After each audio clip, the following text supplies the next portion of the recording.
RCR, la red que comunica y une al Perú.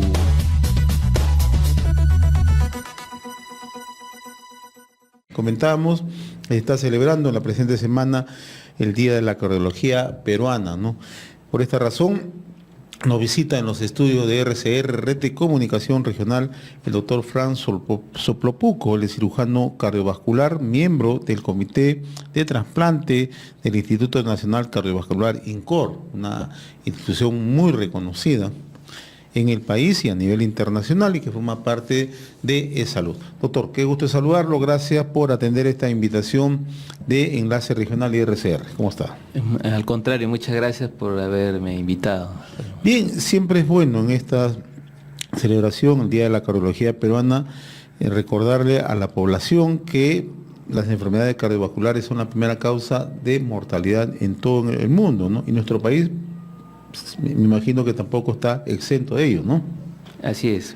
Bueno, en primer lugar felicitar a todos mis colegas y todos los que trabajamos en esta área, ¿no? Es un día muy especial para nosotros. Yo soy cirujano cardiovascular, pero trabajamos en lo que son las enfermedades cardiovasculares y nos complementamos en ese trabajo. Efectivamente, las enfermedades cardiovasculares, enfermedades cardíacas, son en el mundo una de las primeras causas de muerte, y acá en el Perú parece ser la primera causa de muerte, ¿no? Más o menos son alrededor de 2.000 peruanos que fallecen por alguna enfermedad cardíaca al año, ¿no? Ahora, ¿cuáles son las principales causas que están asociadas a estos problemas cardíacos? Las principales causas relacionadas o que son cómplices de las enfermedades cardíacas son el sobrepeso, el tabaquismo. Hay algunas causas que no se pueden cambiar, pero por lo menos se pueden controlar, como la diabetes mellitus, ¿no? La obesidad, ¿no? Esos son factores de riesgo. Factores de riesgo, sí. Ahora, en el tema de la hipertensión arterial, que es una enfermedad que va en aumento y que hoy ya ni siquiera tiene distingo de edad, ¿no? ¿Cuáles son las principales acciones de prevención que se deben tener, ¿no? Por un lado, ¿no? Y segundo, ¿no? ¿Por qué no hay una labor preventiva permanente, constante? ¿Forma parte de nuestra cultura? ¿Forma parte de nuestros hábitos? Bueno, para la hipertensión arterial hay dos medidas importantes, ¿no? Hacer ejercicio y bajar de peso y tener hábitos de vida saludable, ¿no? Efectivamente, tú sabes la heterogeneidad que tiene nuestro país, ¿no? Nuestro país son regiones diferentes, la población también tiene idiosincrasias diferentes, con creencias ancestrales muy arraigadas. Entonces, y esa es una gran población, ¿no? Es una población como la que vivimos acá en Lima, que está constantemente informada, toma conciencia de lo que es su salud, pero el grueso de nuestra población está en el interior del país, ¿no? Y muchas, nos tocó vivir a muchos de los médicos que hemos vivido el SERUMS, el servicio rural. Vemos de que aún existe mucho arraigo popular hacia antiguas tradiciones, ¿no? ¿Como cuáles, por ejemplo? Como el uso de medicinas alternativas, ¿no? La medicina tradicional, como le llamamos nosotros, ¿no? Ya. Ahora, ¿y esto por qué ocurre? ¿Es desinformación o son patrones culturales? Son patrones culturales que se van heredando y persisten incluso en comunidades o en sociedades urbanas. Por ejemplo, ¿cuáles son esos medicamentos alternativos que se usan y que no son recomendables en realidad? ¿A qué medicamentos usted se refiere cuando habla de medicina alternativa? Vegetales, ¿no? Vegetales, herbolarios, ¿no? ¿Ya? Medicamentos que sí, la medicina se basa en esos medicamentos, claro, ¿no? Pero no hay una cuantificación de qué elemento es realmente el medicamento en el vegetal, ¿no? En la materia prima. Entonces por años hemos vivido, claro, sometidos pensando que lo que nos brindan como un supuesto medicamento no es tal. Claro, en realidad a lo que me refiero es que hay en el interior del país hay una creencia mucho más arraigada en la cultura popular que en la ciencia médica, ¿no? Ahora, en cuanto a la calidad alimenticia para los hipertensos, ¿qué es lo que más se recomienda? ¿Cuál es la calidad alimenticia que debe tener un hipertenso? El tratamiento de la hipertensión arterial parte por la dieta también, ¿no? Entonces está relacionada a disminuir la cantidad de sal en las comidas, ¿no? O sea, lo recomendable es que una persona que tenga hipertensión, exacto, menos dosis de sal. menos dosis de sal, que debe ser cuantificada o calculada más o menos por el nutricionista y por el cardiólogo clínico, ¿no? Ya, eso es por un lado. ¿Qué otra recomendación en cuanto a calidad alimenticia se le brinda? El uso predominante de alimentos vegetales, ¿no? Disminuir también las grasas saturadas de origen animal. O sea, consumir más vegetales. Consumir vegetales. Pero dejar de lado las carnes rojas. ¿Eso? Disminuir. ¿No? O sea, disminuir el rango, ¿no? Ya. Hay que hacer también hincapié a que la evaluación cardiológica también determinará cierto riesgo o predisposición familiar a hacer enfermedades de tipo hipertensivo. Congénitas, ¿a usted se refiere a eso? No, Si no, congénita es otro. Ya, si no, o sea, una predisposición de riesgo, ¿no? Ya. Por ejemplo, si usted ha tenido un familiar que ha fallecido antes de los 55 años, entonces la probable causa está relacionada a eventos cardiovasculares, ¿no? Ahora, y otro factor de riesgo es lo que se denomina el estrés actualmente. Sí. ¿Qué tanto pesa el estrés en el hipertenso? En el hipertenso, ¿por qué? Porque el estrés es una descarga constante de hormonas de alerta, ¿no? Como la adrenalina. Entonces esto condiciona a que se tenga frecuencias cardíacas altas, la presión constantemente con tendencia a la subida, ¿no? Altera el metabolismo también con predisposición a la acumulación de lípidos o grasas, ¿no?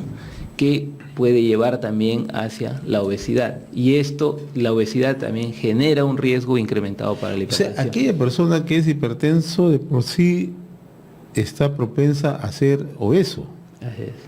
O sea, la generación de grasas, ¿no? Al revés también. Ya. ¿Y cómo controlar en un hipertenso esta situación de estrés? O sea, ¿qué es lo que recomiendan los médicos? Hacer ejercicio por lo menos 30 minutos al día durante unos 5 o 7 días, ¿no? O sea, tener un hábito de ejercicio. El ejercicio relaja, y predispone al cuerpo también a tolerancia de las presiones, a mantener un rango más amplio de presiones, de tolerancia. Y además un control permanente médico, ¿no? Exacto, sí. Ahora, ¿es posible controlar la hipertensión en el tiempo? ¿Que una persona puede controlar, una persona siendo hipertensa? Sí, hay un gran porcentaje de pacientes que logran controlarse con dieta, ejercicio y los medicamentos que son básicos, ¿no? Exacto. ¿No? Porque por lo general los médicos recetan ya tomar medicamentos de una manera permanente y continua, ¿no? Ahora, ¿qué otro factor aparte de la hipertensión tenemos? El colesterol, triglicéridos, eso también es otro factor que...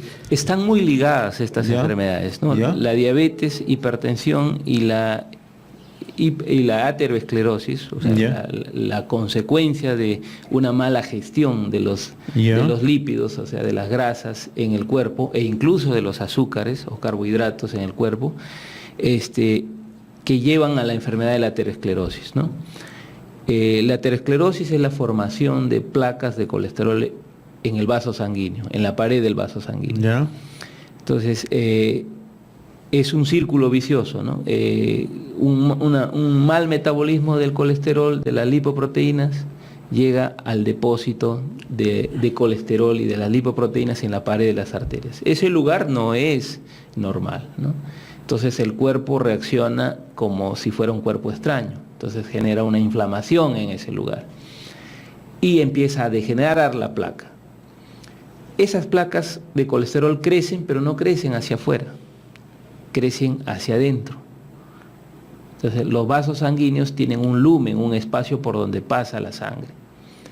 esa placa de colesterol termina obstruyendo esa placa, ese vaso sanguíneo que va a irrigar un determinado órgano o tejido. Entonces, el que sufre no es el vaso, el que sufre es el tejido que recibe la sangre a través de ese vaso.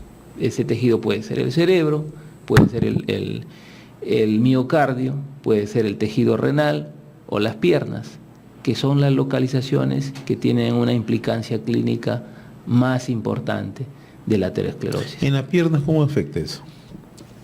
Si se obstruyen los vasos femorales o popliteos o los ilíacos, entonces todos los tejidos de la pierna o del miembro inferior, llámese piel, músculo, huesos y nervios, se desvitalizan, ¿no? Y como son tejidos que están expuestos al medio ambiente, un tejido desvitalizado fácilmente se contamina y se infecta y aparece lo que nosotros llamamos las gangrenas, ¿no? Eso es lo que podría decirse un infarto de la pierna que se convierte en gangrena, ¿no? En el tejido renal pasa lo mismo, sino que como son tejidos aislados del medio, generalmente es una necrosis aséptica. Lo mismo pasa en el miocardio. Y hago este comentario largo para llegar al otro de los problemas y tal vez la causa más importante de muerte por enfermedad cardiovascular, que es el infarto de miocardio. Entonces, el infarto es la muerte de un tejido. El infarto de miocardio es la muerte del músculo cardíaco por obstrucción de las arterias coronarias, por la aterosclerosis. Entonces, la aterosclerosis es una enfermedad arterial multisistémica, pero que tiene implicancia y una trascendencia importante en determinadas localizaciones. Pero la causa es metabólica. O sea, la causa es un desorden en el metabolismo del colesterol y sus congéneres, ¿no? ¿Y cómo se cura? ¿Cómo se combate? Bueno, las medidas son muy similares, ¿no? La dieta, el ejercicio, disminuir las cargas de estrés, tratar de tener una vida mucho más saludable, y eso implica también, volvemos a la dieta, a la disminución del peso, ¿no? Y ante los primeros síntomas, que son dolor de pecho o cansancio fácil o malestar general, siempre tienen que ir a un facultativo, a un médico, ¿no? Esa es la sintomatología de una persona que tiene enfermedad coronaria, ¿no? ¿Cómo el cansancio de qué manera se manifiesta? Como una limitación al esfuerzo físico, ¿no? Que puede uno antes hacía determinada actividad y ahora la hago con menos cantidad de actividad porque me canso fácilmente. O sea, hay una sensación de falta de aire, ¿no? O sea, no es el cansancio, hay que diferenciarlo, debilidad que falta de aire. Eso es lo que los médicos le llamamos disnea, o sea, falta o ahogamiento, ¿no? Ahora, ¿hemos avanzado en materia preventiva en el país, doctor? Sí, en el país ya se cuentan con algunas unidades o servicios que se han equipado, ¿no? Pero yo pienso que la política de salud es la que tiene que cambiar, ¿no? Tiene que hacerse programas, porque ya lo mencionamos hace un momento, que en el Perú quizás ya es la primera causa de muerte, ¿no? Ya en la población adulta, ¿no? Debe haber un programa como política de salud, un programa para las enfermedades cardiovasculares. Ya existe un programa de hipertensión arterial en algunos hospitales del Ministerio de Salud. En el salud donde trabajo también hay un programa de hipertensión arterial, hay un programa de insuficiencia cardíaca que estamos tratando de poder detectar los pacientes de forma más temprana y evitar que lleguen a tratamientos más avanzados, que son mucho más costosos, también vale decirlo, como el trasplante cardíaco o el corazón artificial, ¿no? Entonces, yo creo que se ha avanzado algo en la parte preventivo promocional, pero aún nos falta bastante camino por recorrer, y eso me parece que podría cambiarse con una política de salud dirigida a las enfermedades cardiovasculares. Acá me preguntan a través de redes sociales cuáles son los síntomas más asociados al tema de la hipertensión. Cefalea, dolor de cabeza, puede haber angina también, dolor de pecho, puede haber cansancio, mareos, ¿no? Ya, esos son los síntomas que están más asociados relacionados a la hipertensión. A la hipertensión, ¿no? Y en el caso, también me dice el colesterol, ¿cuáles son los síntomas? Triglicéridos, ¿cuáles son los síntomas? La gran mayoría de casos, de por sí, las alteraciones del colesterol no son tan sintomáticas, ¿no? ¿Son asintomáticos? Son la gran mayoría de casos, ¿no? Ya. Pero los efectos o sea, las consecuencias del desorden del metabolismo del colesterol, porque no solamente es tener colesterol alto, hay que ver los otros congéneres, el colesterol HDL, LDL, VLDL, triglicéridos, y todos ellos tienen niveles que su médico va a manejar, ¿no? Entonces, ese desorden genera la aparición de la enfermedad aterosclerótica, ¿no? Los síntomas de la enfermedad aterosclerótica, que ahí sí ya encontramos a los pacientes sintomáticos, va a depender del órgano afectado. Y el órgano afectado no es el vaso afectado, sino el órgano que recibe sangre a través de ese vaso. En este caso, por ejemplo, si es la enfermedad coronaria, o sea, si son los vasos coronarios los afectados, el síntoma va a ser la angina, el dolor de pecho, ¿no? Si son los miembros inferiores, va a ser la claudicación, o sea, el dolor al caminar, ¿no? El dolor relacionado al acto de caminar que mejora con el reposo. Lo mismo en el corazón, ¿no? La angina relacionada al ejercicio debe calmar con el reposo, ¿no? Entonces, pero la presentación de esos síntomas también nos permite a nosotros clasificar en cierta medida la gravedad del problema. Bien, doctor Franzo Propuco, cirujano cardiovascular, miembro del Comité de Trasplante del Instituto Nacional Cardiovascular INCOR de Salud.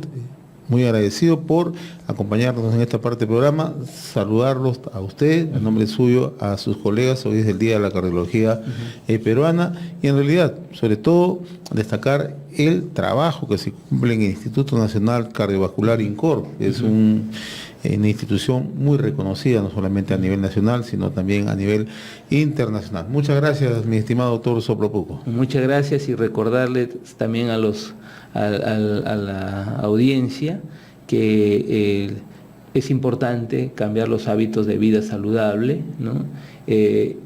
Tratar de que ante los signos o sospecha de enfermedad siempre acudan al facultativo, como al médico, a su cardiólogo, ¿no? Y puedan hacer un buen screening de perfil de riesgo cardiovascular. Bueno, nosotros trabajamos en el Instituto del Corazón. Yo me dedico a una parte más avanzada de las enfermedades, que es la falla cardíaca, el trasplante cardíaco, la asistencia circulatoria mecánica, que son los corazones artificiales, pero trabajando en eso, me gusta hacer eso, pero sí viéndolo desde el punto de vista de los pacientes, siempre hay que tratar de atacar la enfermedad lo más temprano posible para evitar llegar a lo más avanzado. RCR, la red que comunica y une al Perú.